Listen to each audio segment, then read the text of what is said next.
సంవత్సరాల తరబడి ఎన్ని మందులు వాడినా మీ మోకాల నొప్పులు తగ్గట్లేదా? ప్రాణ పెయిన్ క్లినిక్ లో అత్యాధునిక చికిత్స. నమస్తే రమ్మగారు. నమస్తే జయ. ఏదైనా కొత్త కథ ఒకటి చెప్పండి రమ్మగారు. చెప్తాను జయ. కానీ ఏ కథ ఆ కథే కదా. అవును, ఇది ఒక డిఫరెంట్ యాంగిల్ ఉన్నది సంగతి చెప్తా. కాలవలి అని ఒక పనివాడు ఉండేవాడట రాజస్థానంలో. వాడు ఊరికే రాజస్థానం రాజుగారికి సమీపంలో ఉండేవాడు, కానీ ఏ రోజుకు ఆ రోజు పని చేసుకునేవాడు. అతని భార్య వలి బుద్ధిమంతురాలు, ఆ కాలవలి భార్య. అయితే ఏమైందట, ఒక 2 రోజులు అతనికి ఏ పని దొరకలేదు.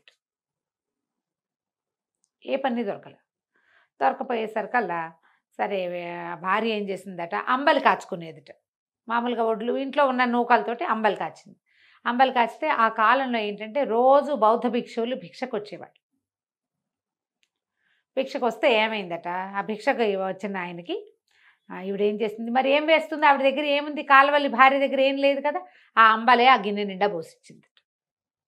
పోసిస్తే ఆయన ఆశ్చర్యపోయాడు.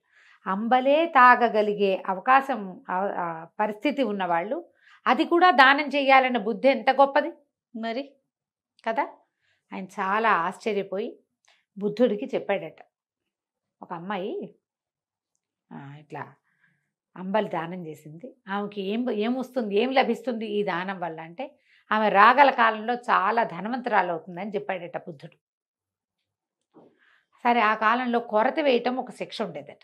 అప్పుడు రాజుగా ఉన్నటువంటి బింబిసారుడు ఈ కథ ఈవిడ ఎప్పుడైతే అంబలి పోసిందో అప్పటికి 7 రోజుల తర్వాత ఆయన వేటకెళ్ళి తిరిగి వస్తూ ఒక శ్మశానం పక్క నుంచి వస్తుంటే ఈ కొరత వేయబడిన వాడు ఒకడు అక్కడ ఉన్నాడు.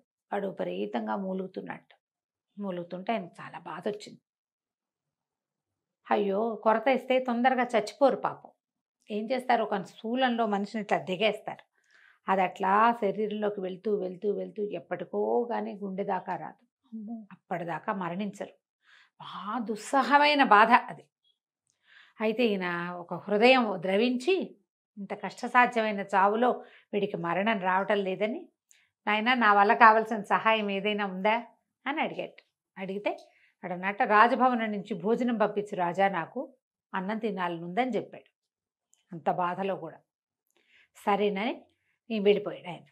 మర్నాడు ఏం చెప్పాడంటే, శ్మశానంలో కొరత వేయబడిన వాడు ఒకడున్నాడు, వాడికి భోజనం పట్టుకెళ్ళాలి. ఎవరు పట్టుకెళ్తారు అంటే, వారా వీరా వీరా వారా ఎంతమందినో అడిగారు. శ్మశానమా అయ్య బాబోయ్ అన్నవాళ్ళు కొంతమంది, కొరత వేసేవాడికి ఇప్పుడే ఎక్కడో చచ్చిపోతాడు, వాడి నోటో అన్నం ఎవడు పెడతాడని ఇంకొంతమంది మానుకున్నారు. చివరికి కాలవలి భార్య నేను పెడతానంది. పాపం చచ్చేలా ఉన్నవాడికి ఒక ముద్దే కదా పెట్టేది, వాడు ఎంత తింటాడు. సరే, అక్కడి నుంచి రాజుగారి వంటశాల నుంచి భోజనం పంపించారు. ఈ కాలవలి భార్య ఆ భోజనం మోసుకెళ్తుంది. ఇది రాత్రిపూట వెళ్ళాలి. రాత్రి వెళ్ళేసరికల్లా ఒక చెట్టు మీద ఒక పెద్ద పిశాచం ఉంది. ఎవరు వారు వచ్చేది, ఆ అన్నం నాకేనా అని అడిగింది. అడిగితే కాలవలి భార్య మహాధైర్యస్తురాలు. ఆవిడేం చెప్పింది ఆ పిశాచానికి, కాదు ఇది కొరత వేయబడిన జీవించి ఉన్న ఒక మనిషి కోసం నేను తీసుకెళ్తున్నాను. సరే, నువ్వు ఆ వెళ్ళేటప్పుడు ఫలానా ముందు మలుపులో తాడి చెట్టు ఉంది కదా, అక్కడ మహాసుమనుడు అని ఒకడున్నాడు, వీరసుమనుడు అదే పేరు. సుమనుడి భార్య కాళి ప్రసవించిందని, మగపిల్లాడు పుట్టాడని చెప్తావా అని అడిగింది. అడిగేసరికల్లా ఇంకో పిశాచం ఉందన్నమాట. మహాసుమనుడు అనేవాడు ఒక పిశాచం అది ఇక్కడో పిశాచం చెప్పింది. ఈవిడ బ్యాగ్ మోసుకెళ్తూ, ఆ క్యారేజ్ మోసుకెళ్తూ ముందుకెళ్ళి ఆ తాడి చెట్టు దగ్గర ఆగి, ఓ సుమన, నీ కూతురు కాళి కన్నది, ఆమెకు మగపిల్లాడు పుట్టాడు అని చెప్పింది. మాట మార్చల, అక్కడ ఏమిందో అది చెప్పింది. చెప్పేసరికల్లా ఆ పైన ఉన్నటువంటి సుమనుడు, అలాగా, చాలా సంతోషం తల్లి, చాలా ధైర్యం చేసి మంచి వార్త చెప్పావు, ఫలానా చెట్టు కింద ధనం ఉంది, తవ్వుకుని పో, అది నీకు బహుమానం అని చెప్పింది. సరే, ముందుకెళ్ళి అక్కడి నుంచి ఒక ఎత్తు పేటెక్కి ఆ కొరత వేసి ఉన్న వాడికి నోట్లో ముద్దలు కలిపి అన్నం పెట్టేసరికి వాడు అన్నం తిని, అమ్మా నా పొట్ట శాంతపడింది, ఇక హాయిగా చచ్చిపోతాను, ఒక మాట నీ కొంగుతో నా మూతుడవ్వా అన్నాడు. అనేసరికి అమ్మాయి ఏం చేసింది, కొంగు కొంచెం తడిపి ఇట్లా ముందుకు వంగి మూతి తొడవబోయేసరికల్లా వాడు ఏం చేశాడు, ఇట్లా జుట్టు వంగేసరికల్లా ఆ అమ్మాయికి ఇట్లా ముందుకి ఇట్లా కొంచెం పంకలాగా ముందుకు జుట్టు ఉంది, టక్కిన పళ్ళతోటి పట్టేసుకున్నాడట జుట్టు, వదిలిపెట్టల. వాడు ఎందుకు అలా చేశాడు అనే దానికి కారణం లేదు.